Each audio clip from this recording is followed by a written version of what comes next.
जाने अनजाने गाहे बगाहे किशनगंज जो सीमांचल का इलाका है वो अक्सर चर्चा में आ ही जाता है। इस बार भी जो सुर्खियां बटोर रहा है ये पूरा इलाका, किशनगंज तो केंद्र में है, जो बाकी पूरा सीमांचल का इलाका है वो सुर्खियां बटोर रहा है केवल इस बात को लेकर के कि जो गतिविधियां चल रही है फिलहाल बिहार से लेकर के बंगाल तक में, उससे अब यह संकेत मिलने लगा है कि यहां पे अब बिहार के भी दो फाड़ होने वाले हैं, पश्चिम बंगाल का भी दो फाड़ होने वाला है और कुल मिलाकर के एक जो है केंद्र शासित प्रदेश बनाने की तैयारी है। सम्राट चौधरी जिस तरीके से पश्चिम बंगाल जाते हैं, कोलकाता जाते हैं, अमित शाह से मुलाकात करते हैं और जिस तरीके से पप्पू यादव सीमांचल पहुंचते हैं, कटिहार पहुंचते हैं, पुठिया इलाके में पहुंचते हैं, वहां पे जो बयान देते हैं, उसके बाद से ये एक बार फिर से सुर्खियों में आ गया कि आखिरकार ऐसा क्या होने वाला है, कौन सी सुगबुगाहट है। तो जानेंगे आज की इस रिपोर्ट में, तो इसे आखिर तक जरूर देखिएगा। नमस्कार, मैं हूं डॉक्टर सुरजीत सिंह और आप देख रहे हैं वाईबीएन बिहार झारखंड। अगर आपने अभी तक इसे सब्सक्राइब नहीं किया है, सब्सक्राइब कर लीजिए और अगर आपको ये वीडियो अच्छा लगे तो लाइक कीजिए, शेयर कीजिए और कमेंट जरूर कीजिए। तो जी हाँ, जिस तरीके से पप्पू यादव ने एक बार फिर से ये मुद्दा उछाला है कि भाई साहब ये सीमांचल है, बैंकॉक नहीं है। अभी ऐसा कहना क्यों पड़ा पप्पू यादव को? तो उन्होंने ऐसा इसलिए कहा कि जिस तरीके से पिछले दिनों अमित शाह आते हैं, गृह मंत्री हैं, केंद्रीय गृह मंत्री हैं, वो आते हैं सीमांचल में 3 दिनों तक समय बिताते हैं। उस दौरे के दौरान तमाम अधिकारियों से, सुरक्षा बलों से, उनके तमाम अधिकारियों से, खुफिया विभागों से, गुप्तचर विभागों से, तमाम विभागों के अधिकारियों के साथ में जो स्थानीय प्रशासन है, डीएम है, एसपी है, एसएसपी है, इवन मुख्य सचिव से लेकर के जो दोनों उप मुख्यमंत्री हैं, जो डीजीपी हैं, सबसे मुलाकात वो करते हैं। पूर्णिया में बड़ी समीक्षा बैठक होती। पूर्णिया वही इलाका है जहां से निर्दलीय सांसद के तौर पर पप्पू यादव चुनकर आए हुए हैं और उनका प्रभाव माना जाता है पूरे सीमांचल में है। तो जिस तरीके से पप्पू यादव ने ये कहा कि ये बैंकॉक नहीं है साहब, ये तो सीमांचल है, तो उनके कहने का तात्पर्य यही था कि जिस तरीके से गृह मंत्री अमित शाह वहां पर आकर के गए हैं तो कोई घूमने नहीं आए हैं। जिस तरीके से लोग बैंकॉक घूमने जाते हैं उस तरीके से अमित शाह घूमने नहीं आए थे। ये बैंकॉक तो है नहीं कि वो घूम के जाएंगे, यानी कि इसके पीछे कोई बड़ी गहरी रणनीति है, कोई बड़ी गहरी साजिश है। तो उसके बारे में पप्पू यादव ने कहा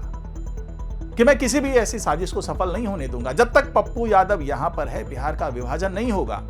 बिहार का बंटवारा नहीं होगा। इससे पहले ही कई बंटवारे हो चुके हैं, कई राज्य हमसे टूट के जा चुके हैं, चाहे वो बात हम झारखंड की कर लें, उड़ीसा की कर लें, चाहे हम बंगाल की बात कर लें, चाहे हम छत्तीसगढ़ की बात कर लें। तो पप्पू यादव का दावा है कि ये तमाम जो राज्य हैं वो बिहार से ही तो टूट के बने। अब तो ये पहले से बहुत छोटा हो चुका है राज्य, क्या अब भी तो इसको तोड़ा जाएगा? क्योंकि जिस तरीके से 7 जिलों की बात हुई कि 7 जिलों की समीक्षा की अमित शाह ने, उसके बाद से ये खबर निकल करके आई कि इन 7 जिलों को काट करके पश्चिम बंगाल के जो 4-5 जिले होंगे, अगर बिहार के 7 जिलों की बात करें तो पूर्वी चंपारण, पश्चिम चंपारण, सीतामढ़ी, मधुबनी, उधर कटिहार, अररिया, किशनगंज,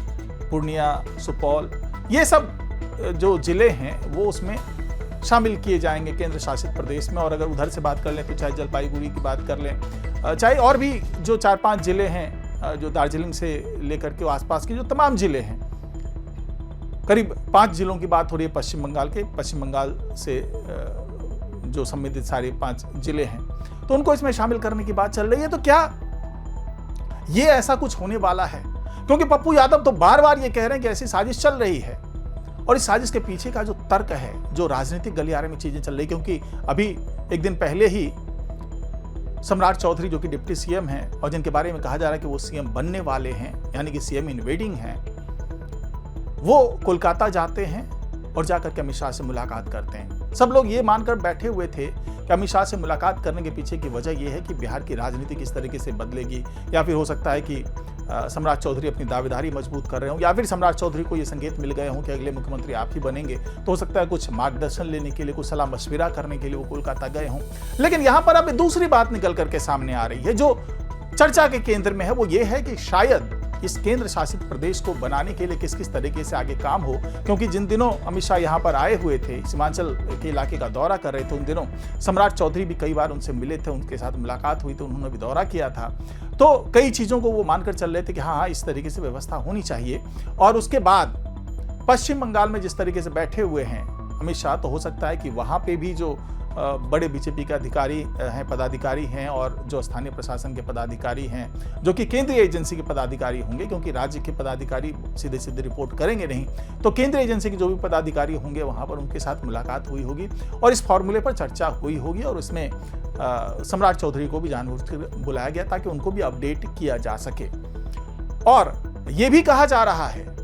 कि जिस तरीके से राज्यसभा में नीतीश कुमार को भेजा गया है और यहाँ पर अपना मुख्यमंत्री बनाने की बात की है बीजेपी ने, आनन फानन में ये सारी चीजें हो रही है, तो उसके पीछे भी कहीं ना कहीं यही सीमांचल को काट करके केंद्र शासित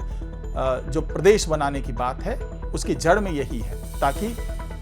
हर तरीके से इस पूरे अभियान को मजबूती मिले और नीतीश कुमार को भी अपनी राजनीतिक जमीन बचाने में मदद मिले। हो सकता है कि नीतीश कुमार ने कह दिया हो कि भैया हम इस तरीके से कर नहीं सकते और जब तक मैं यहाँ मुख्यमंत्री हूँ मैं इस चीज़ को स्वीकार नहीं करूंगा, तो हो सकता है उनके पास ऑप्शन रखा गया हो कि ठीक है, आप ये बदनामी मत लीजिए, आप राज्यसभा आ जाइए, यहाँ बदनामी जो है वो बीजेपी का मुख्यमंत्री ले लेगा और यहाँ पे जो भी विभाजन होने की बात है उसको स्मूथली कर लिया जाएगा। तो शायद इस बात पे सहमति बनी होगी। ये केवल चर्चा है, ये अफवाह हो सकता है, र्यूमर हो सकता है, लेकिन राजनीतिक गलियारे में इस तरह की चर्चा चल रही है और यही वजह है कि पप्पू यादव अब जो सुगबुगाहट उसको समझ में आ रही है, उसी के बेस पे उन्होंने कहा कि मैं किसी भी तरीके से यहाँ का विभाजन नहीं होने दूंगा और जब तक पप्पू यादव इस इलाके में है तब तक बिहार नहीं बटेगा। तो क्या वाकई ऐसा कुछ है जो कुछ हो रहा है? क्या वाकई पप्पू यादव को इसकी चिंता है, उनको कहीं से इस बात का सुराग मिल गया है, या फिर अभी ये बिल्कुल कही सुनी बातें हैं? ऐसा कुछ नहीं होने जा रहा है, क्योंकि शाहनवाज हुसैन जैसे बड़े नेता हैं, उन्होंने भी यही बात कही थी, बीजेपी के बड़े नेता हैं, कि ऐसा कुछ नहीं होगा, ये विभाजन नहीं होगा, क्योंकि सीमांचल का इलाका जो अल्पसंख्यक लोग वहाँ पे बाहुल्य की स्थिति में हैं, कुछ इलाकों में, कुछ जिलों में, किशनगंज की बात कर लें, अररिया की बात कर लें, कटिहार की बात कर लें, तो वहाँ पर जब सहरसा में गए थे शाहनवाज हुसैन, जब उनसे पूछा गया था कि क्या ऐसा कुछ होने वाला है, तो उन्होंने भी सिरे से खारिज कर दिया था कि ऐसा कुछ भी नहीं होने वाला है, ऐसा नहीं हो रहा है। लेकिन सच्चाई क्या है? क्या ऐसा कुछ होगा? क्या वाकई बिहार का विभाजन होगा? क्या ये सुगबुगाहट बिल्कुल सही है जो पप्पू यादव बता रहे हैं? तो इसके लिए थोड़ा सा इंतजार तो हमें करना पड़ेगा। तो फिलहाल आज की रिपोर्ट में इतना ही। नमस्कार।